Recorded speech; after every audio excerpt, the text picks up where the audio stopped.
क्योंकि अब आपकी गाड़ी ऐसी हो चुकी है कि वो रिम पर चल रही है, अब उसके ऊपर आसपास में कोई टायर नहीं है प्रोटेक्शन के लिए। नमस्कार, मैं doctor Ankita Kalra, Kalra pain management and general wellness centre Rewari से। आज हम लोग बात कर लेते हैं आर्थराइटिस ऑफ नी की।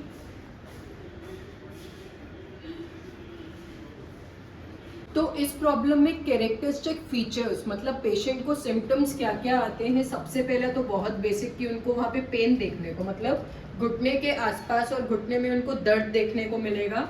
दूसरा वहाँ पे सूजन देखने को आता है। तीसरा वहाँ पे क्या आता है, डिक्रीज्ड ROM, मतलब कि रेंज ऑफ मोशन। जिस लेवल पे आपका घुटना मूव करता है, चलता है, उस लेवल से वो थोड़ा कम, उसका मोशन का जो रेंज है वो थोड़ा थोड़ा थोड़ा धीरे धीरे कम होता जाता है। तो ये सब होता क्यों है, उस पर बात करते हैं। आपके घुटने का बहुत ही बेसिक सा एनाटॉमी, मतलब उसकी रचना अगर हम समझ ले कि आपका घुटना बना कैसे है, तो ऊपर एक हड्डी रहता है फीमर, नीचे एक हड्डी रहता है टिबिया, इसके बीच में रहता है पटेला, नी कैप। इस पटेला के आजू बाजू रहता है कार्टिलेज और मेनिस्कस। विद टाइम आपका घुटना जितना यूज होता जाएगा, उसके अंदर वियर एंड टीयर की वजह से डीजेनरेटिव चेंजेस आने लगते हैं। मतलब कि ये जो आपका कार्टिलेज है और आपका मेनिस्कस जो गादी है, ये घिसना चालू कर देती है। और अगर ये बीच में कोई चीज लगी है जो घिसना चालू करेगी, ये जितना घिसती जाएगी उतनी ये दोनों हड्डियां आपस में पास में आती जाएगी।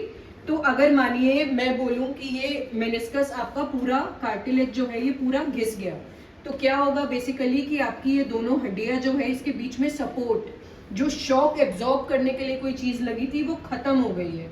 तो क्या रहा कि ये दोनों हड्डियां आपस में चिपकने लग गई। इसको आप क्या बोलते हैं कि गैप कम हो गया, घुटने में गैप कम होना, ये सिचुएशन होती है। तो अगर किसी पेशेंट में ओस्टियोआर्थराइटिस बहुत पुराना है और मैं उसको बोलूं कि आप थोड़ा चल के दिखाइए, मतलब मैं उसका गेट एनालाइज करना चाहूं, तो बहुत कॉमन गेट जो देखने को मिलता है वो है एंटाल्जिक गेट। मतलब इसमें क्या होता है, दिक्कत क्या रहेगी, मानिए मेरे इस घुटने में ओस्टियोआर्थराइटिस है, तो मैं इस पे वजन बहुत कम ले पाऊंगी। मतलब मेरा, अगर मैं बात करूं कि मेरा स्टैंडिंग पीरियड इस घुटने से बहुत कम हो जाएगा, तो मैं कोशिश करूंगी जैसे ही जमीन पे मेरा घुटना, ये पैर जाएगा, मैं तुरंत उसको उठाने की कोशिश करूंगी। तो मैं इस तरीके चलूंगी, मतलब मेरा इस पे जो स्टैंडिंग टाइम है वो बहुत ज्यादा डिक्रीज हो जाएगा। कर लेते हैं कि आर्थराइटिस, ओस्टियोआर्थराइटिस ऑफ नी कितने टाइप का होता है। सबसे पहले माइल्ड, फिर मॉडरेट, फिर सीवियर। इसको स्टार्ट करने से पहले एक चीज जो मैं यहाँ मेंशन करना चाहूंगी, लोग तरह तरह के ट्रीटमेंट तो करा लेते हैं ओस्टियोआर्थराइटिस के लिए, पर बहुत बेसिक सी चीज जिस पे ध्यान नहीं दिया जाता है वो है आपका बॉडी वेट। होता क्या है कि आप मानिए आपका बॉडी वेट बहुत ज्यादा है, वो उसका लोड कहाँ जाएगा। बहुत ही बेसिक सी चीज अगर आप सोचेंगे तो घुटनों को ही आपका भार उठाना है। तो अगर आप कहें कि मेरा वेट तो बहुत ज्यादा है, आप मेरे घुटने सही कर देंगे क्या, तो दैट इज नॉट पॉसिबल। वहां पे सिर्फ आराम दिया जा सकता है, आपका वेट बहुत ज्यादा मेजर रोल प्ले करता है आपके ओस्टियोआर्थराइटिस में। तो अब हम लोग बात कर लेते हैं माइल्ड ओस्टियोआर्थराइटिस क्या होता है। माइल्ड ओस्टियोआर्थराइटिस की मैं बात कर लूं तो कई बार तो ऐसा होता है कि एक्सरे में बहुत ज्यादा चेंजेस इसमें विजिबल भी नहीं होते हैं। बस पेशेंट कंप्लेन करेगा कि उसको वहां पे पेन है, स्वेलिंग है, और उसको घूमने फिरने में, मतलब रेंज ऑफ मोशन जो है उसका वो थोड़ा सा रेस्ट्रिक्ट है। यहाँ पे आपके कार्टिलेज का फैब्रिक जो है वो थोड़ा बहुत सा ब्रेक डाउन होना स्टार्ट हो जाता है।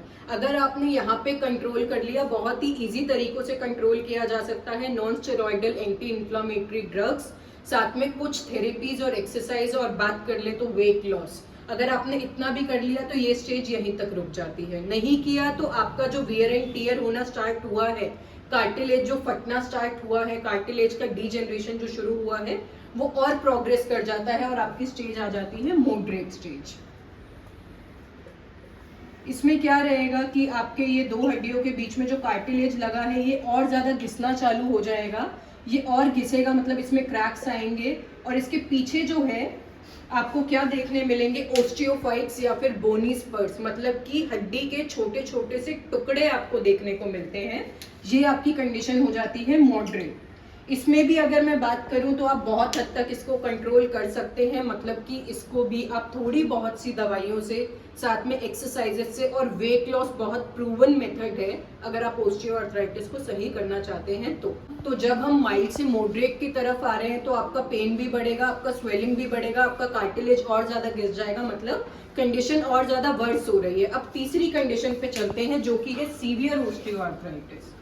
तो सीवियर ओए में क्या रहेगा कि आपके ये जो दो हड्डियां हैं इसके बीच का कार्टिलेज जो है वो अभी बिल्कुल खत्म हो चुका है, मतलब कि आपकी ये जो दो हड्डियां हैं ये बिल्कुल पास में आ गई है। यहाँ पे मैं बोल सकती हूँ कि अब आपकी गाड़ी ऐसी हो चुकी है कि वो रिम पर चल रही है, अब उसके ऊपर आसपास में कोई टायर नहीं है प्रोटेक्शन के लिए।